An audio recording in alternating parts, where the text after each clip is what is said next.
અરે ઓછું નાક પણ અસલી નાક. MDH કાશ્મીરી લાલ મરચાની પાવડર.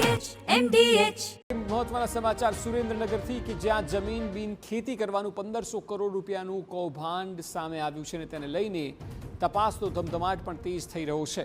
સુરેન્દ્રનગર જિલ્લા કલેક્ટર રાજેન્દ્ર પટેલની બદલી કરાઈ છે અને તપાસ પૂર્ણ ન થાય ત્યાં સુધી તેમની જોડે કોઈ જ ચાર્જ નહીં હોય.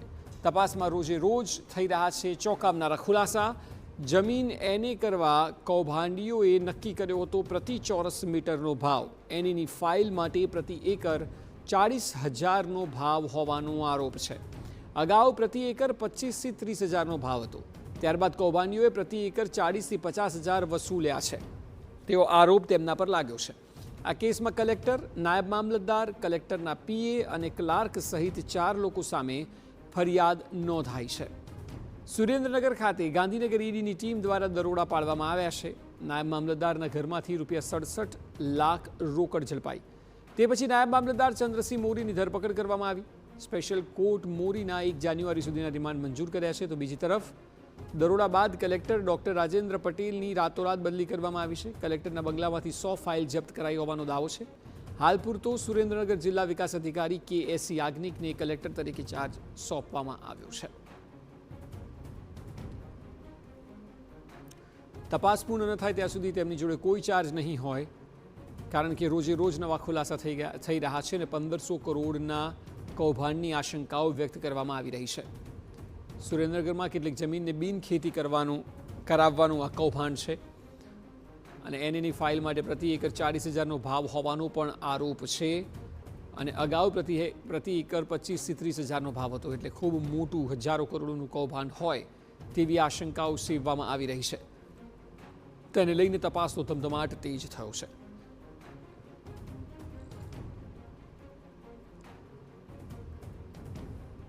કૌભાંડ મામલે તપાસ પણ તેજ છે.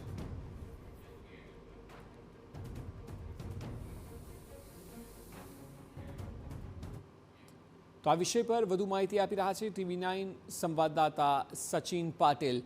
સચિન, આખા કેસને કારણ કે 1500 કરોડ સુધીના કૌભાંડની આશંકા વ્યક્ત કરવામાં આવી રહી છે, આપ જણાવો કે આ કેસમાં આરોપ શું છે અને ત્યારબાદની કાર્યવાહી શું થઈ રહી છે?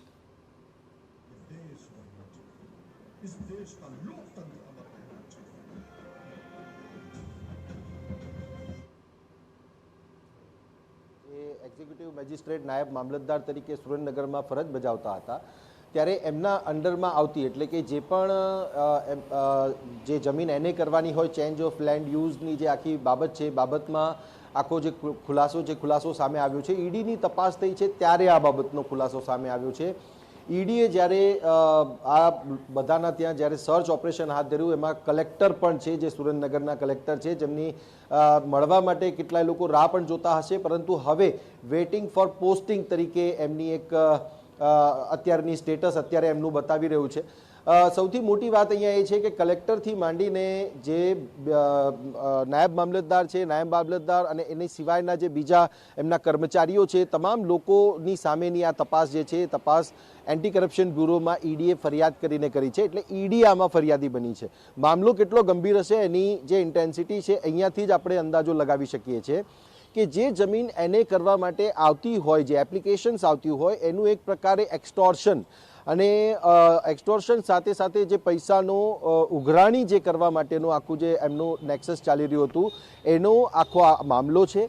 અને એમાંય જે પ્રકારે ચંદ્રસિંહ મોરી પાસે જે 1 કરોડથી પણ વધારેની જે સંપત્તિ છે, કે આશરે 1 કરોડની જે સંપત્તિ છે એણે જે બનાવેલી છે, ત્યારે એ જે સંપત્તિ છે, સંપત્તિ PMLA એટલે કે prevention of money laundering act હેઠળ પણ ગુનો બને છે અને એની જે તપાસ છે, તપાસ ઈડી કરી જ રહી છે. મહત્વની બાબત અહીંયા એ છે કે જે પણ જમીન એને કરવા માટેની એપ્લિકેશન આવતી અને એ લોકો પાસેથી પૈસા લેવાના થતા, ત્યારે પ્રતિ ચોરસ મીટર એ પૈસા ચાર્જ કરવામાં આવતા. એટલે વિચાર કરવા જેવી વાત છે અહીંયા અક્ષય, કે કેટલા મોટા પ્રમાણમાં આ સ્કેમ થતું હશે, કેટલા મોટા પ્રમાણમાં આ લોકો પૈસા ઉઘરાવી રહ્યા હશે. અને એનો અંદાજો જ્યારે આવ્યો છે ત્યારે આ આંકડો ખૂબ મોટો જઈ શકે છે. કરોડો રૂપિયાનું આખું જે આ ઉઘરાણું છે, ઉઘરાણું આ રીતે કે પછી એક્સટોર્શન એક પ્રકારે કહી શકાય, ખંડણી એક પ્રકારે કહી શકાય, લોકો પાસેથી આ લોકોએ વસૂલી હશે અને એની તપાસ જે છે તપાસ ઈડી કરી રહી છે. જે મુદ્દાઓ મૂકવામાં આવેલા છે, મુદ્દાઓમાં ચેન્જ ઓફ લેન્ડ યુઝની જે અરજીઓ છે એમાં જે એક્ટ છે એ સૌરાષ્ટ્ર ગારખેડ જો લેન્ડનો એક્ટ છે, લેક્ટ મુજબ આ લોકોએ જે પણ અરજીઓ કરવામાં આવી હતી એ અરજીઓને પોતાની પાસે રાખીને લોકોને એ બાબતની કાં તો એમને ડર બતાવીને કે કંઈ બીજી કોઈ રીતે એ લોકોએ આ પૈસા ઉઘરાવ્યા છે. અને આખો જે મામલો છે એ મામલામાં કલેક્ટર એમના ત્યાં પણ આ જે તપાસ છે તપાસ ઈડી દ્વારા કરવામાં આવી હતી. ત્યારબાદ ચંદ્રસિંહ મોરી જે નાયબ મામલતદાર એક્ઝિક્યુટિવ મેજિસ્ટ્રેટ છે એમના ત્યાં પણ આ તપાસ કરવામાં આવી હતી.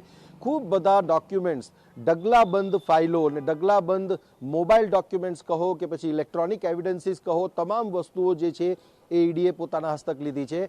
અને આની જે તપાસ છે તપાસ પરત દર પરત હવે આખો મામલો જે છે સામે આવવાનો છે.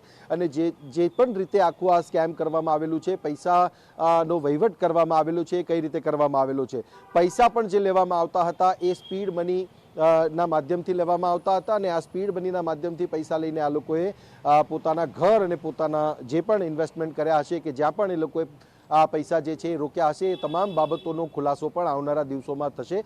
પરંતુ આ એક ખૂબ મોટી બાબત કહેવાય કે કલેક્ટર કક્ષાના અધિકારીને જ્યારે સરકારે વેઇટિંગ ફોર પોસ્ટિંગ મૂકી દેવા પડતા હોય, એમનો ચાર્જ ડીડીઓને હવાલે કરવામાં આવતો હોય, ત્યારે આ જે સમગ્ર મામલો છે મામલામાં આવનારા દિવસોમાં ઘણી બધી હકીકતો અને ચોંકાવનારી હકીકતો સામે આવશે. જી બિલકુલ સચિન, આભાર સમગ્ર માહિતી બદલ. આખા કૌભાંડમાં જેમ જેમ તપાસ થઈ રહી છે તેમ નવા ખુલાસા થઈ રહ્યા છે, અનેક ચોંકાવનારા ખુલાસા થવાની સંભાવના છે.